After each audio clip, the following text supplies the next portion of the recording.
But we begin tonight with the Kevin McCarthy caucus. It has been 107 days since Republicans took control of the House of Representatives. And so far, it's been, to put it lightly, a smoking hot mess. Just this week, you had Congressman Jim Jordan dragging the Judiciary Committee on a field trip to New York City for a sham hearing about crime, when in reality, it was just basically an excuse to go after DA Alvin Bragg and play lawyer to a twice impeached and now once indicted former president. You also have George Santos introducing a bill called the Minaj Act. Seriously, it's an apparent nod to rapper Nicki Minaj that would limit the federal government's ability to impose vaccine mandates. Other than that, it's been a lot of buzzwords like woke, trans, and CRT, whatever will get them a spot on Fox primetime. But while all of this is happening, the country is also quickly approaching a potential economic crisis. If Congress does not increase the debt ceiling by this summer, the government is at least at risk of going into default and tanking the economy. And right now, there is no sign of any solution that the House, Senate, and President could all get behind.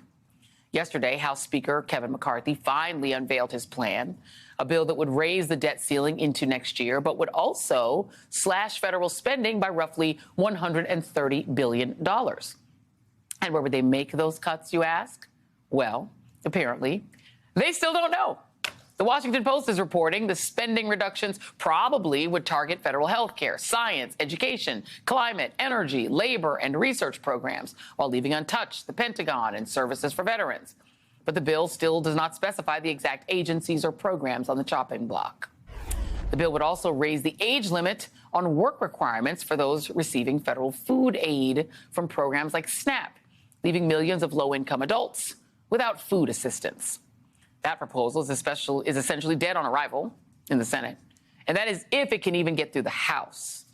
But Kevin is threatening that if he doesn't get what he wants, he will hold the American economy hostage. Let me be clear. A no strings attached debt limit increase will not pass. On top of that, you have Congress members like Marjorie Taylor Greene who are using their taxpayer-funded time to turn committee hearings into total clown shows.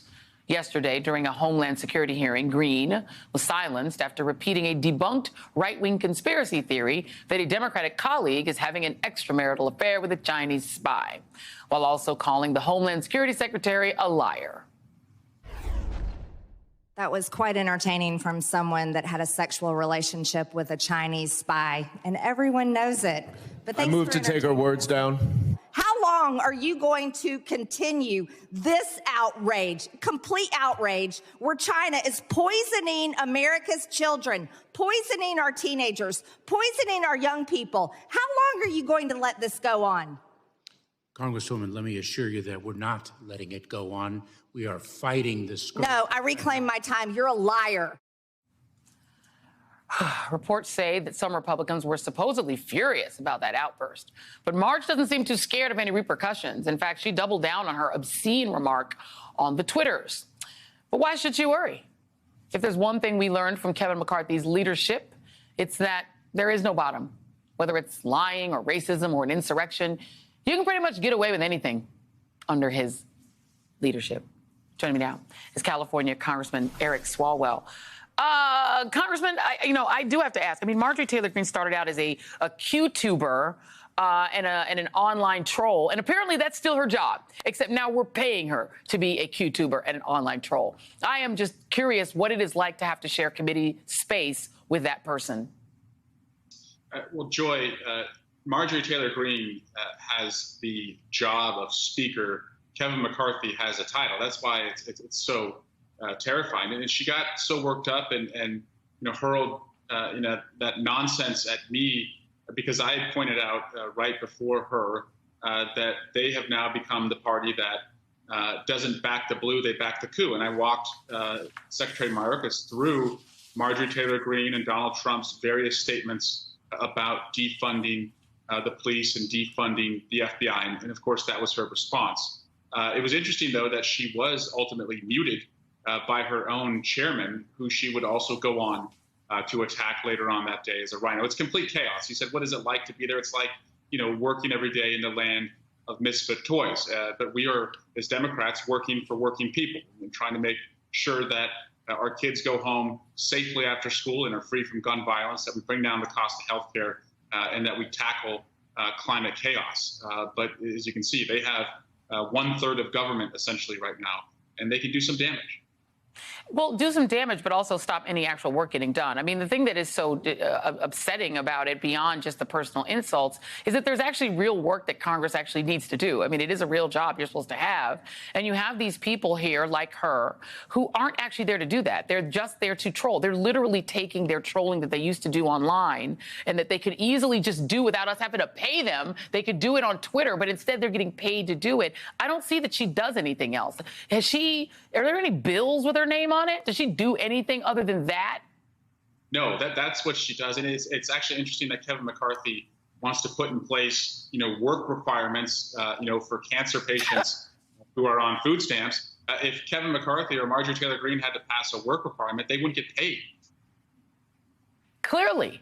I want to play a very nice young gentleman. I think he's a freshman, Representative Jeff Jackson of North Carolina. This is what he had to say. I ran into him here at the studio last night. Lovely guy. And what he had to say to my friend Chris Hayes, I think is interesting. Let's take a listen. It's really clear from working there for just a few months that most of the really angry voices in Congress are totally faking it. These people who have built their brands around being perpetually outraged, it's an act. That wasn't his interview on Chris Hayes. That was actually from his very popular TikTok, because he's been telling this to the world. Do you experience the same thing after you get attacked by somebody like Marjorie Greene, who, let's just face it, is an unserious person and an embarrassment that she's a member of Congress and has the same job as you? Do your Republican colleagues come up to you afterwards and say, I'm sorry, man, we think it's embarrassing too? They love to bro out and backslap because they work in angertainment. I call it a pro wrestling culture where when the cameras are on, they give the fans what they think they want, which is to hit me and others over the head with a steel chair. I call these fans constituents. But when they're not on, many of them will come up to me and, one recently invited me to dinner. Another, Jim Jordan, by the way, in the gym, you'll walk by him in the gym every morning, and he'll ask you, how was your weekend? How are you doing? It's just like, what's going on here with these folks? Like, this is serious stuff that we're doing. This is not just for the fans. And there are real consequences if the fans think that this is real and you actually don't even believe it. I mean, we just saw the Dominion trial, in which we learned in the pretrial period that most of the people at Fox are faking it. They're pretending to be MAGA. They're pretending to like Donald Trump when, Tucker Carlson actually thinks he's a demonic force and hates him and passionately despises him. But they are willing to give their audience the what they want, right? To give them the grist for their rage because it's good business. In Congress, though, it's not a business. I mean, what you guys' job is protecting Homeland Security. It's making sure that health care is funded. It's making sure that bridges and roads get funded. Like, there's actual work. Do any of your Republican colleagues have any interest in doing bills, in doing laws, in, let's say, I don't know, doing the debt ceiling deal? Do they actually want to work, or are they literally just auditioning every day to get on Tuckham's show? Joy, I had an hour-long drink last night in the office of a Republican colleague. He and I are doing work on an important issue.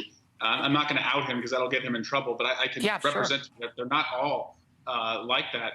But there are consequences to this crazy. And I'll give you an example. We're supposed to protect the most vulnerable. We're supposed to protect kids. And today they passed a bill that essentially invades the locker rooms of every school in America and allows people to inspect the genitals of our kids, because Republicans have convinced many of their base that the 0.0001% of kids who want to trans kids who want to play a sport are going to affect your kid, and so they've exaggerated this issue, and now trans kids are being attacked. And they have made it seem like it's Democrats' obsession. And Joy, let me just tell your viewers, when you're at home and you're talking about this issue, this is not our obsession. This is their obsession. And we need to play on their side of the field on their issue, that this is Republicans voting to invade the locker rooms of our kids' schools to conduct genitalia checks. That is crazy. That's creepy. So their obsessions have consequences, and kids are going to get hurt because of it.